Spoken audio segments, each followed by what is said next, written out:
Welcome to March. No Pulp is here, and basketball's best time of year is on the horizon. Sam, how could you not be excited? Oh, yeah. Conference tournament's on the way, and then the NCAA tournament. Right. It's just around the corner. Postseason basketball, and we'll break down a lot. I heard we're going to get some Pirates involved. It's going to be fun. And Sam is taking on Ryan Croke in the Juicer. Two winners going at it as we advance further down the line this year. It's all coming up on No Pulp. You won't want to miss it. Lane Kiffin is the same old scumbag who takes off for the next best thing again. I have a man crush, and it's Caleb Wilson, Max. I love this guy. Solano's in trouble. Hit as he throws. Hangs it up towards the end zone. And it's intercepted! Virginia has done it! You can never doubt UConn. You can never doubt Gino Auriemma at the end of the day. Like you could have blocked a 6'4" linebacker coming at you while you Goal or no! Holloman looks the clock. Half court for the win! When you got the best player in the country, you can really do anything. Nobody expected DJ Lagway to be one of the best quarterbacks in the country because last year he wasn't good either. First time, how are we feeling, Jake? I'm excited to win the Juicer. A century of futility is forgotten. The Indiana Hoosiers are the kings of college football.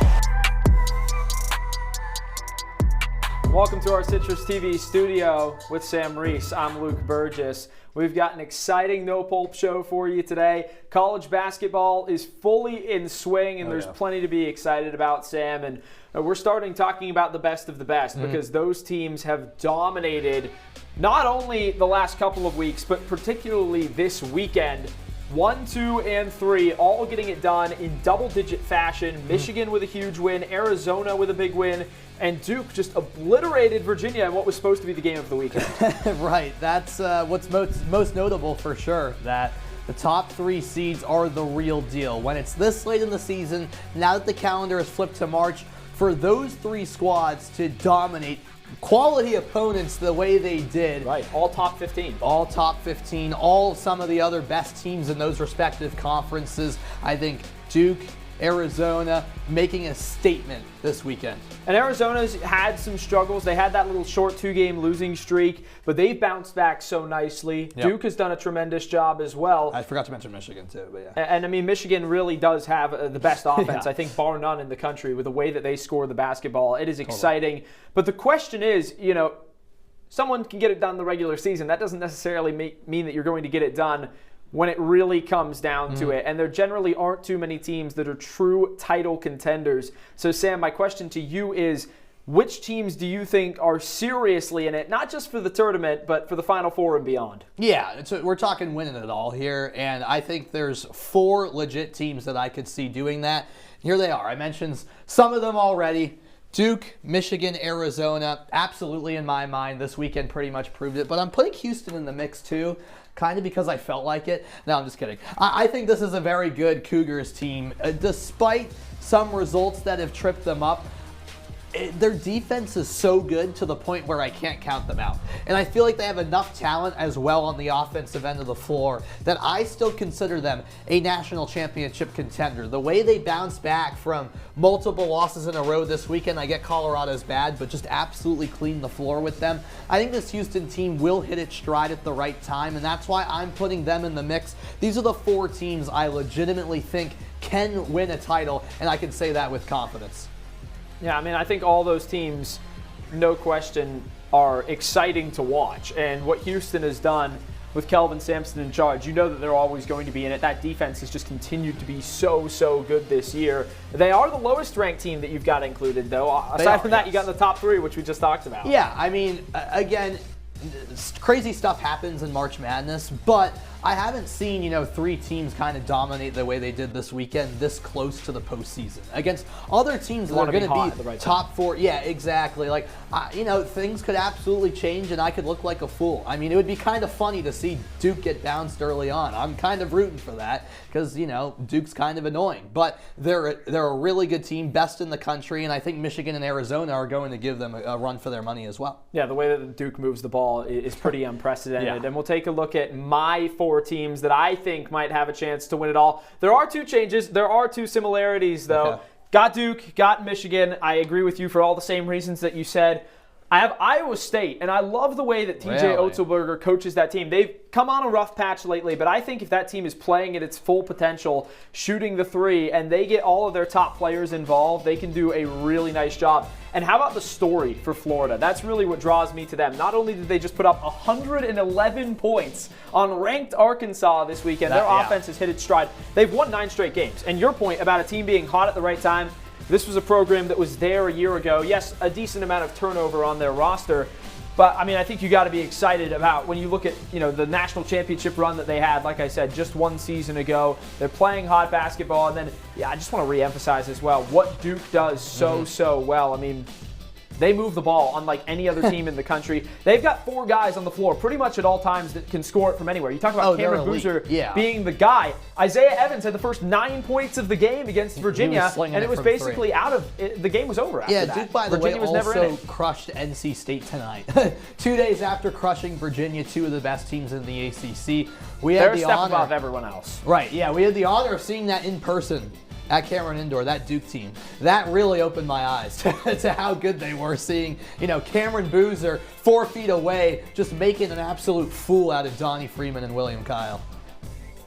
Yeah, there are a lot of really, really strong teams in the country. There's no question about that. But there are some teams that maybe some people have some doubts about. Sam, are there any teams that you think maybe could get it done, but you're on the fence about? Yeah, it's a team you think can definitely win the title. I'm not so sure. Florida's an interesting one where I am on the fence about them. I do think they could be in the mix to defend that national championship. Now, of course, there's reasons why this can happen and why it can't. Why they can, we'll start there on the positive side. It's the defense. I really like this Florida defense. They've clamped down as of late. You talked about the 111 points they scored over the weekend, and it's right to bring up the offense hitting its stride. But I think on the defensive end of the floor, you have to give them a lot of credit there. They rank top 5 in the nation in defensive efficiency. They're right up there in terms of defensive rebounds as well. And it's really Ruben Chinyelu, who is such a fun guy to watch. I mean, nothing really gets by him. I think he's the best defender in the nation, to be honest with you. And he has really, really stepped up his game the last couple of weeks. And, nothing like that Arkansas game over the weekend where Florida just absolutely blew out the Razorbacks. I don't think many people saw that coming. So that's why I'm a little optimistic about them. But in terms of what might be holding them back, it is the inconsistent guard play for me.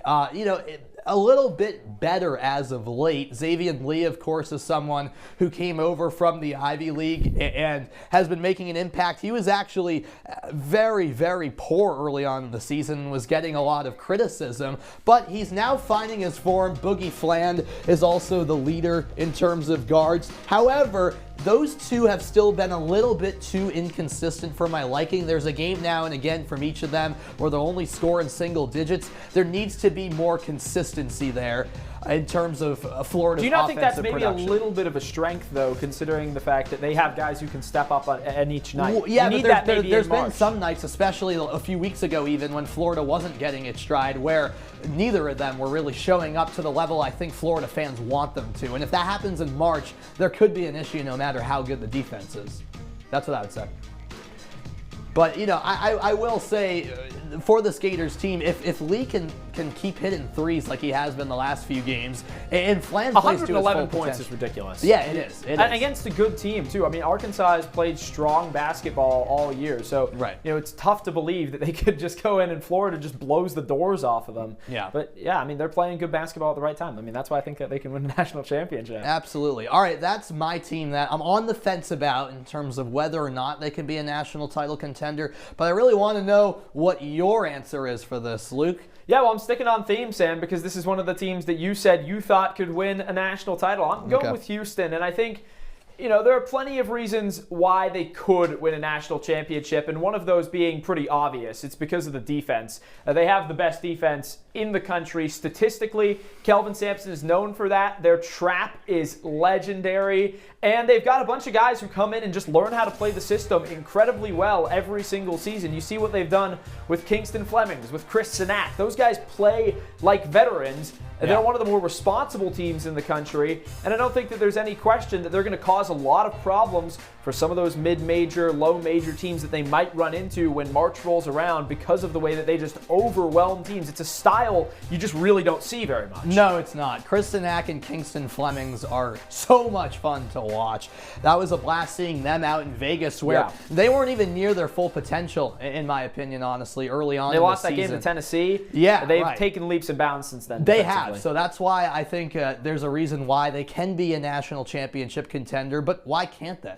Yeah, I mean, if you ask me, it's got to be the fact that they haven't really had a ton of success on the road. All 3 of their top 15 road tilts, they've come out on the short side of Kansas, Iowa State, and Texas Tech. Now, Texas Tech, they're a different team than they were when Houston played them earlier in the season. No more JT Toppin for the rest of the year. Kansas just does not lose at home in Allen Fieldhouse on Monday nights. And Iowa State, you know, I already said that I think that they can win a national championship. So, of course, I'm riding with the Cyclones in that scenario.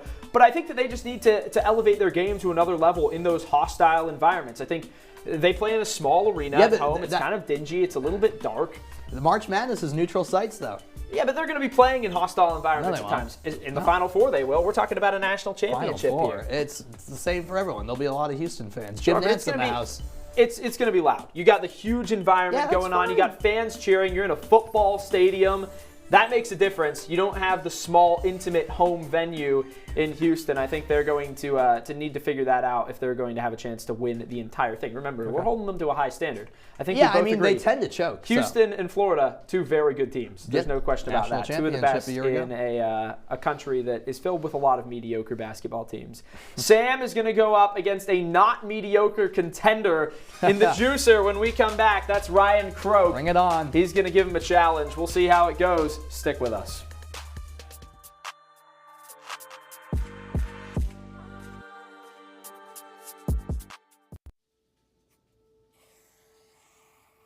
Dad?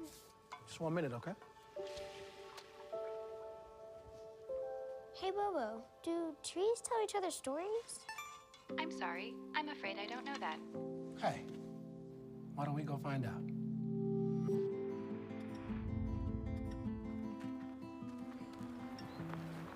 Listen. Do clouds take naps? I couldn't tell you.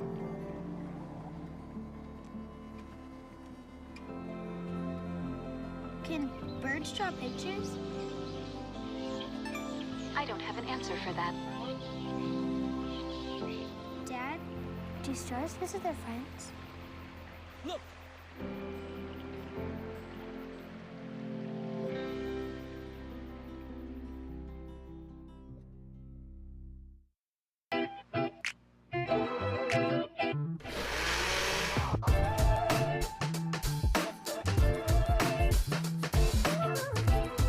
Oh, come on. This smile is all completely real. I mean, that was awesome. First time I've seen that.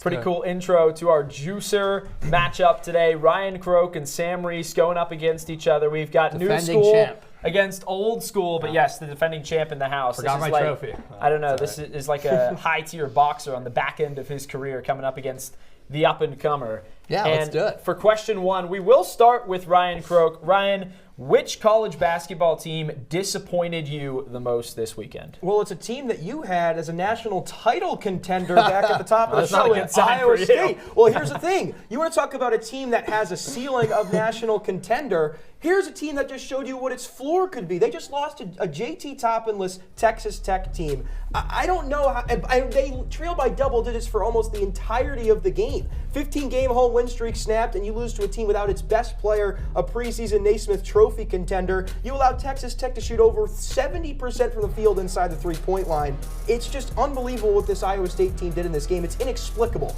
The second-best player on Texas Tech, Christian Anderson, only put up 14 points, and Texas Tech's offense had no issues whatsoever. They had to win a home. They had to lose a home game eventually. To no JT Toppin with Texas Tech? It's the Big 12. It happens. Fair enough. A team, at least, Iowa State didn't get routed there. Arkansas did, and it was ugly, let me tell you.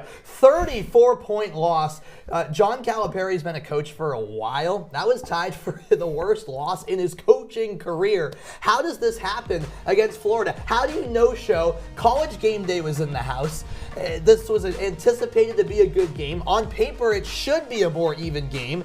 And they just got absolutely outplayed, didn't show up. Calipari admitted after the game that he was just completely outcoached. We had the dueling technical fouls. Arkansas was sleeping through this game so much to the point where their coach had to get a little fired up early second half. And the fact of the matter is, it was way too late at that point. The game was already over. I flipped the channel before halftime with my good friend Adam Avon, who's a Gators fan. He was enjoying himself much more than he should have because, my goodness, that was pathetic. Yeah, it was Arkansas. so disappointing. Right. Arkansas dropped 0 spots in both the very, very good arguments for this one. Honestly, a very tough one to pick. But I do have to go with Arkansas as the more disappointing performance, just simply because Florida just obliterated them, 111 points. Yeah. No ranked team should ever give that up. I agree, Iowa State losing at home, inexcusable. Arkansas didn't drop Great argument. On to question 2. Ryan, we'll go, the games. We'll go with you again first here. There's a lot of great freshman talent in college this year.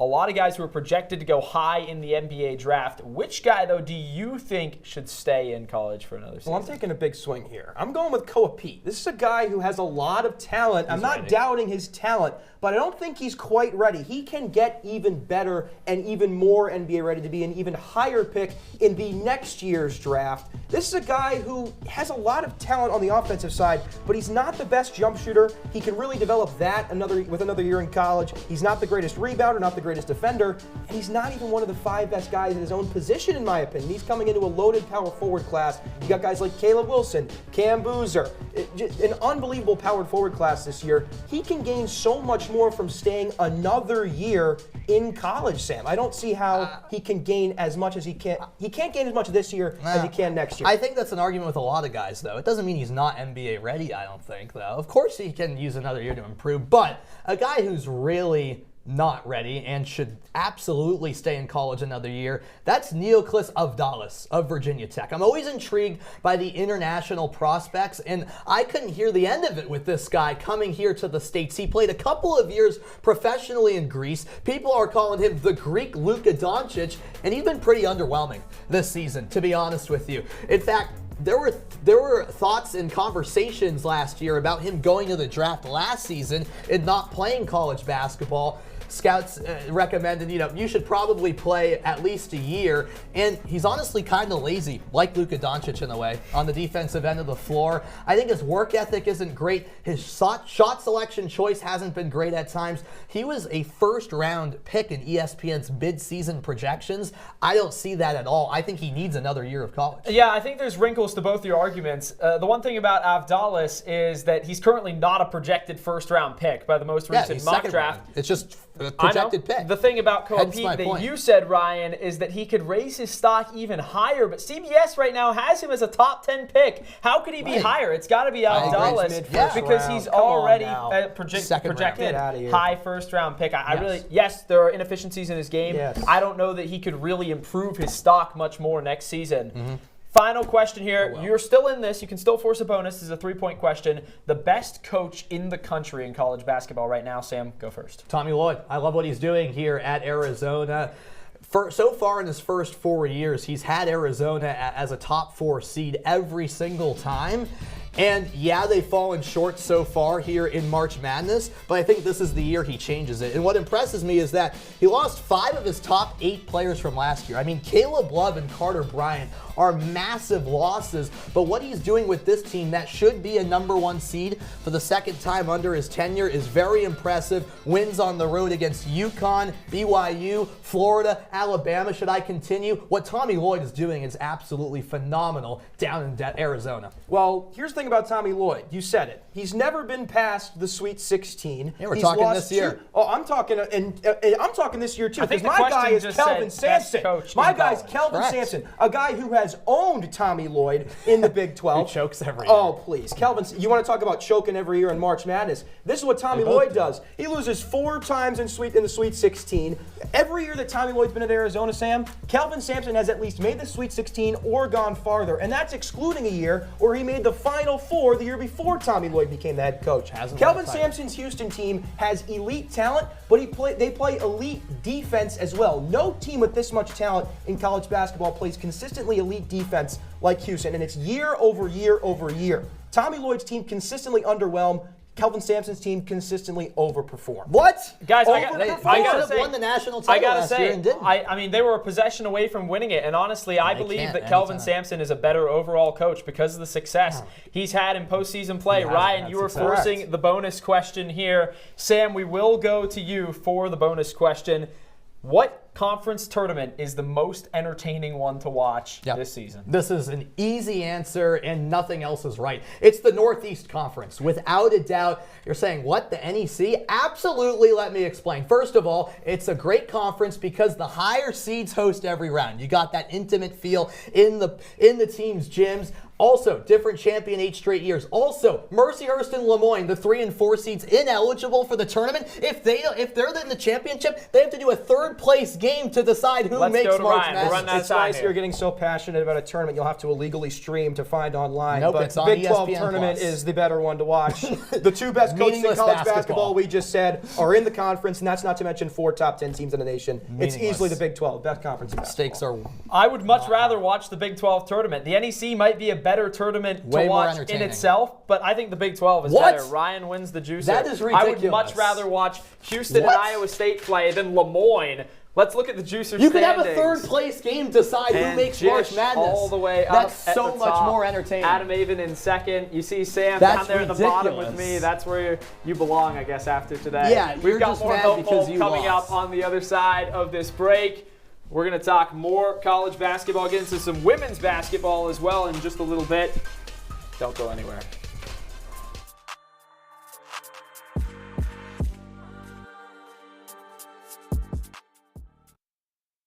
Welcome to my house. Lately, not my happy place. Everybody's pretty tired of each other. The parents were not themselves. My little brothers were morphing into small creatures. The walls were closing in. Clearly, a case of too much family, too close, 24/7. And there's a lot of that going around right now. If this sounds like your house, try going someplace new. YourLifeYourVoice.org. You'll find lots of ideas to help you handle the family stresses of being confined to close quarters. YourLifeYourVoice.org. It might not get you out of the house, but it could help you find a little more breathing room.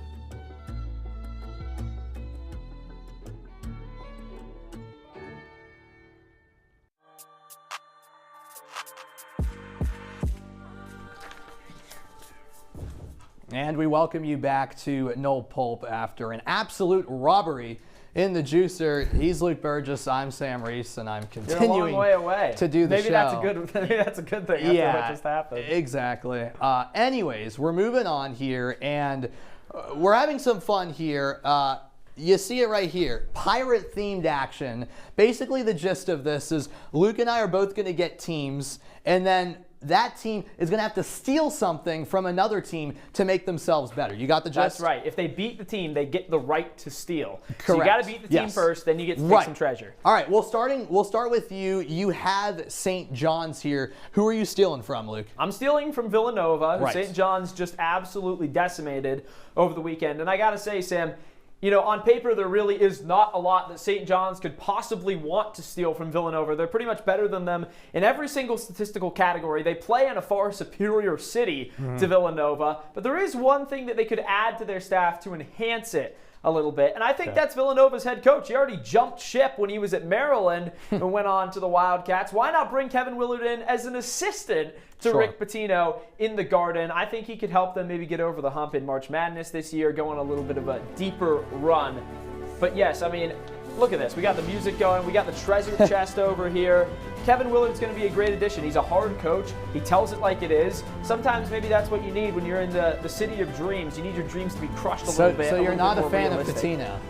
No, I like Pitino, but I think he could be helped out. Okay. There's no shame in taking a little bit of help. Come on, Sam. I got you. All right. Yeah, fair enough. I can get on board with that. Sam, it's time for you to have your first steal. Yes. We're bringing the pirate ship back over here. Sam is, or I guess, yeah, you're sailing over to the treasure chest. I'm sailing. And you're sailing with Wisconsin. Who are you stealing from with Wisconsin and the Badgers? Yes, we're stealing from Iowa here, and that's a team that Wisconsin beat, and we're taking their transition scoring. The Hawkeye, there we go. Transition scoring is what I'm taking. I think this is something Wisconsin can benefit from because even though Iowa has been a little inconsistent with their play, this is something they're good at. In fact, even in their loss this weekend, they had 27 points off of turnovers last game. This music's fun.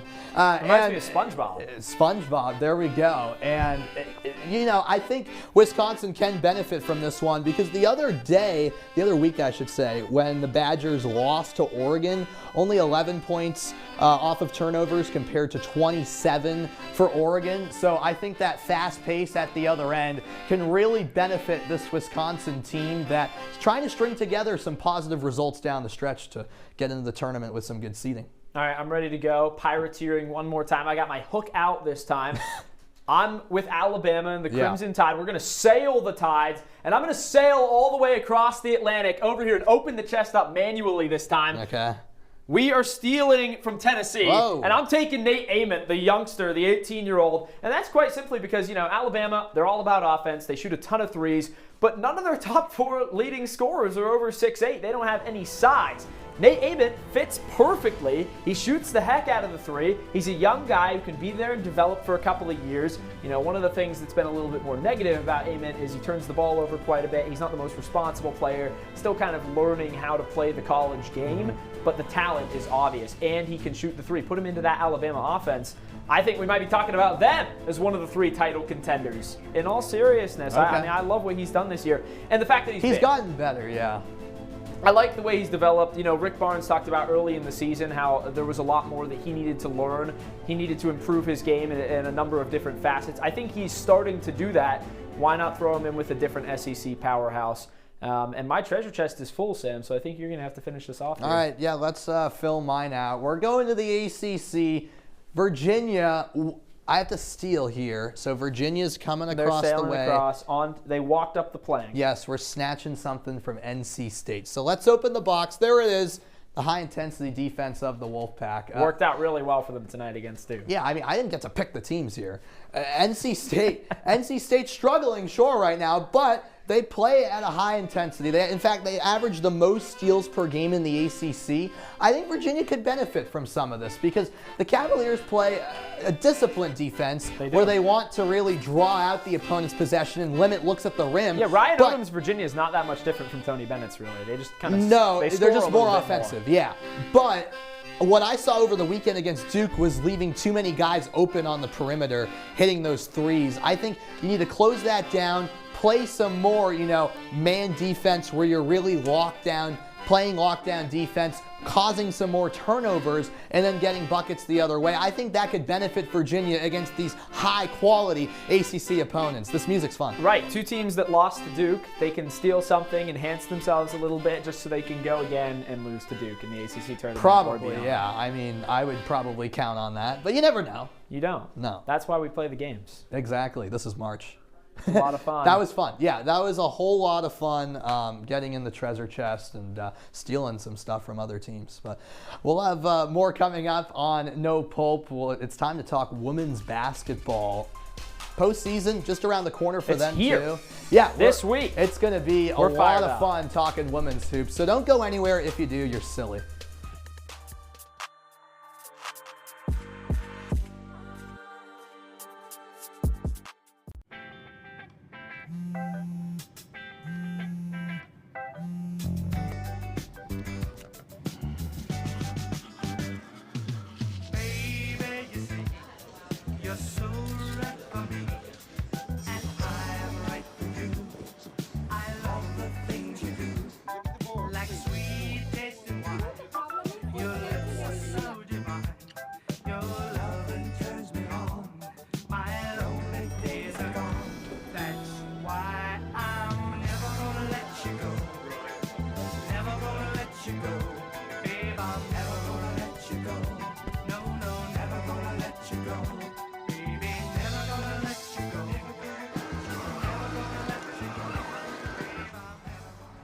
Here you go.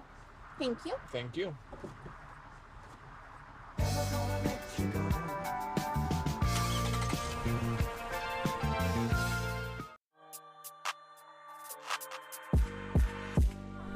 Well, we already talked about all of the teams that excite us the most in men's basketball, and we would be remiss not to mention the absolute awesome season that women's basketball has produced this year. And there are a lot of exciting teams there as well with Sam Reis. I'm Luke Burgess, back with you on No Pulp here, coming towards the end of our show very sadly, but we do still have to talk about some of our favorite and least favorite women's basketball teams to watch this year. We'll start with the excitement though, Sam. Which team has surprised you the most this year in the women's side? Easy one. Give me Vanderbilt. How about the Commodores and the season they're having?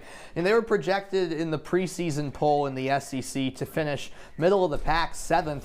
They're right now in 2nd place, and they're playing some really good basketball. 13-3 in the conference, 27-3 overall. They're only behind South Carolina in the SEC, which is no shame. I mean, South Carolina runs that conference. You're talking about a Vandy team that's ahead of LSU in the standings, also took them down in the regular season. That's not their only big-time win, though. They also defeated Texas and Michigan. We're talking about a Vandy team that has had multiple statement wins this season, and I think they could make a deep run in the tournament. We're not used to Vanderbilt women's hoops playing at this much of a high level. Definitely caught me aback, and credit to them. They're playing great basketball right now. Yeah, I think if they could get their benches on the sideline, then I might be able to take them seriously as a program finally. It's a weird gym. It is. Who's your most disappointing team? My most surprising team is Iowa, I jumped the gun, who started the season, of course, you know, they're in the post-Caitlin Clark era, and they always will be basically now. I don't know that you can ever really get back to the hype that surrounded them during those seasons. But they were outside the top 5 projected standings in the Big Ten at the beginning of the year, and they only have 5 losses all season. They're number 9 in the country. They've been unbelievable. Yeah. Their only losses in Big Ten play came to USC, UCLA, Minnesota, all in a row. Yeah. They go out west. You play a couple of weird games against teams that shouldn't even be in the conference, and then you come back, you're feeling the fatigue of that a little bit, drop a game against Minnesota. And since then, they've won 6 straight. And their only losses aside from that are against Iowa State, who has fallen off a little bit but was very good, and UConn, who went 32-0. So, I mean, really, what more can you ask? Everyone has lost. This is a really, really good Hawkeyes team. They're well coached. I think they can make a run down the stretch. I'm excited to see what they can do. Yeah, who would have known? Post-Caitlin Clark, that's still an Iowa squad that you should look out for. All right, I was getting excited to get to your most disappointing team of the season. Negativity always sells. It's a sad world we live in. It really does, but let's go right there to the negativity. Who's your most disappointing team? Yeah, my most disappointing team has got to be the Lady Vols of Tennessee. You know, a squad that you always expect to compete, and I don't know if that's maybe just because they have that sick alternate branding where they've got. I mean, we don't have the right logo here. It should be the one with the blue lettering across the chest, which I think is awesome. One of the coolest traditions in college basketball. Unfortunately, their play on the court has not been very awesome. They were picked to finish top 4 in the conference. They're barely above 500. They've only won one of their last 8 games. And now they have had a very tough schedule. And the SEC is basically a who's who of who's at the top of college basketball. But 2 losses, Texas A&M, who's 14-11, that's the worst one, and Mississippi State, who has the same record as them. The craziest part is, though, they're actually kind of in the mix in the SEC tournament because the teams just all beat up on each other. But when you watch them play, they're a bit disorganized. They don't quite have the mojo of a team, that's going to was picked to finish top 4 in the conference at one point. Who you got as your most disappointing team this season? Yeah, well, speaking of teams picked to finish top 4 in the conference, actually top 2 going to the Big 12, it's Iowa State, who you referenced. They've been really underwhelming. They're currently 7th in the Big 12, only 2 games above 500 in conference play. And I think last year, of course, yes, all of the attention goes to Audie Crooks because of just the unique player she is and how many points she scores a game. She's averaging 26 a game, but I think after all of the hype last year, they added some players to the roster that you thought were going to help them make even another jump. You see they're ranked number 14 in the preseason poll, but they've really fallen off now that the tough competition has arrived, and I expected Audie Crooks, who again is averaging an insane amount of points, to be helped out a little bit more, and that just hasn't happened so far this season. It's been a pretty disappointing year for the Cyclones so far. Yeah, we have one more to go here. which team do you think is the best in all of women's basketball? I mean, don't hold your tongue here. I think we both know who it's going to be. If you say anything other than UConn, then you don't know what you're talking about, really. This is an undefeated team heading into the conference tournament. I would hope so. Up, right? Yeah, just throw them both up. I mean, we're not crazy. I wrote down some insane stats. Yeah, they're 31-0, but not only that, average margin of victory, 38? I know, it's unbelievable. I mean, they should move to a different conference. Yeah, they need to move to a different conference. It's just silly. But, I mean, they got the best coach in the game. This Huskies team, Gino Auriemma is a legend. And I think they're going to run I think they're going to win the national title and just stay undefeated. Golden State Warriors style, kind of. Yeah, pretty much. I mean, this is an unstoppable team. It's crazy. They've got a lot of good wins as well. Louisville, Michigan, Iowa, USC. And they blew out most of those teams, too. Yeah, they've got a great coach, great team. There's no question about it. And we have had a great time to this point on No Pulp, but we still have more to come. We're wrapping up talking about our favorite 3 players in men's college basketball, and then our plays of the week and final words. It's all coming up on the other side of this break.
We're moving to the final stretch on No Pulp with Sam Reis.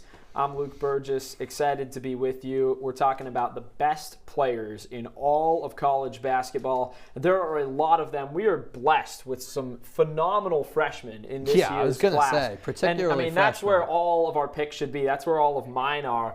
I will start with my number 1, AJ DiBonsa. I mean, just an absolute monster. I'll read you his line. 24.9 points per game. Almost 7 rebounds a game, almost 4 assists per game. He's been unbelievable. Number 1 and the athleticism that the guy has is what is most impressive to me. I mean, he's throwing down dunks that he's jumping up from the free throw line. I mean, he's just a freak of nature. Great defender as well. Moving on to number 2, I had to include him. Darian Peterson. Nope, he doesn't deserve to be there. The only flaw is that he's hurt all the time. He's hurt. He's hurt. He is the best player. This guy asked in to get college subbed basketball. out. I have no respect for that. He is the best player in college basketball athletically. If he was playing a full season, there's no question he would be the number 1 overall pick in the NBA draft. It is a shame that we haven't had a chance to see him more, but to not include him, I think, would be a disservice. And then rounding things out with Cameron Boozer, who was obviously, one of the top recruits, number 2 going into the beginning of this season. And his number is ridiculous as well. 22.5 points per game, 10 rebounds a game. That's one of the things that impresses me the most about this guy. He's averaging a double-double. I mean, I've never seen someone that big, having the pleasure to see him in person this year, who can move like he does. He is so athletic and so quick. And there is one more, Sam, that I want to give a shout-out to. It's just 3. Who's not on here. I have to do an honorable mention because a guy who doesn't get talked about enough. Everyone gets trophies these days, Keaton Wagler. I mean, the guy is an unbelievable shooter for Illinois. He's going to fit whatever NBA team he joins perfectly because all NBA players do now is shoot threes.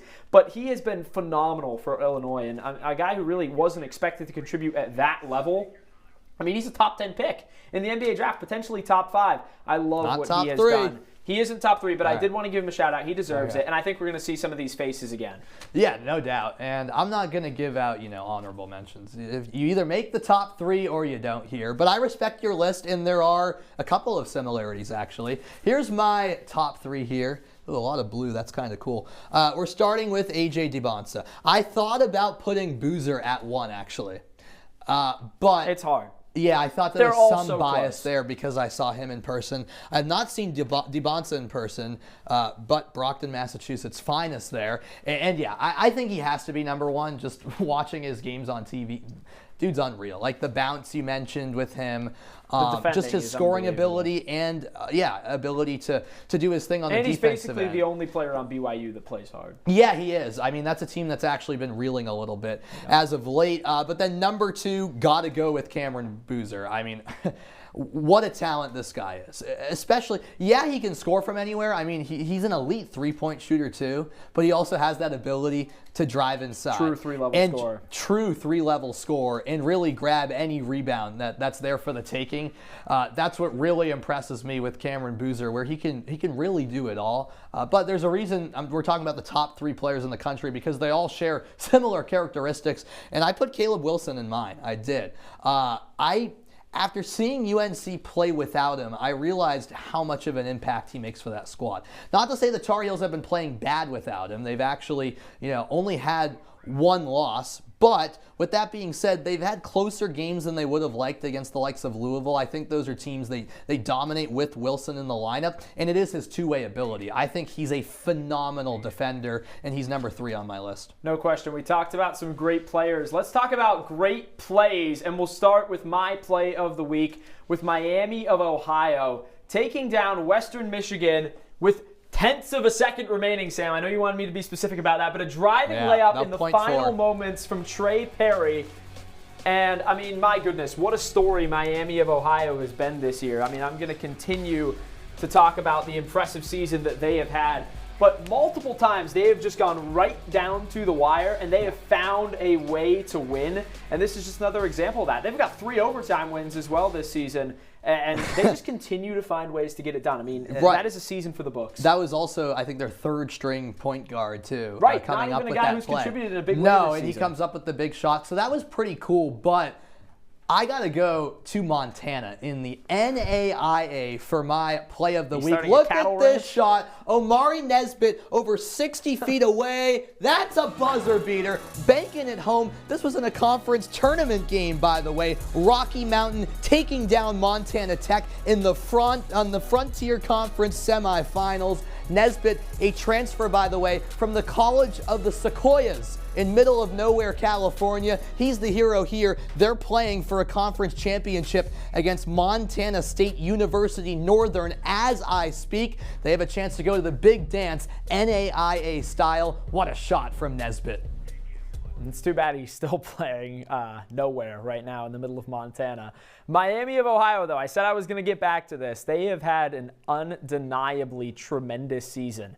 Time and time again, they have defied the expectations set out for them. 3 times they've played games that have gone to overtime. Each time they have peeled away a victory.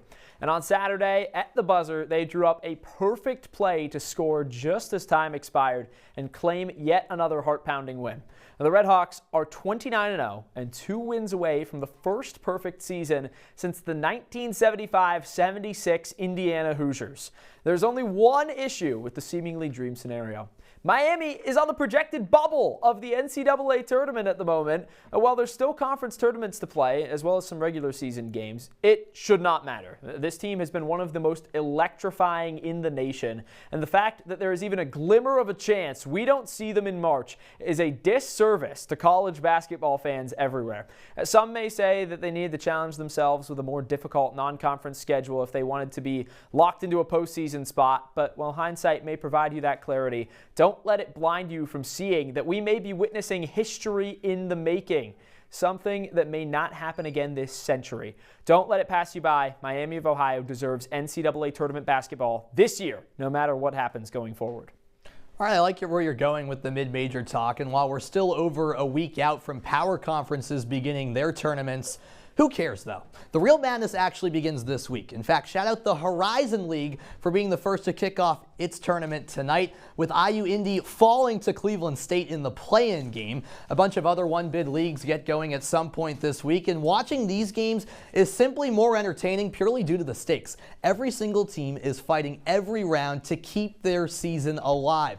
That's way more fun than tournaments like the ACC, SEC, Big 12, where barring a miracle NC State type of run from a few years ago, we pretty much know who is going to the big dance, and a loss for the top teams will barely affect them. That's not nearly as fun as these one-bid leagues, some of which do the right thing and have their tournaments on campus sites. We have weird brackets. There's way more fun to be had. That's why the madness is really beginning this week.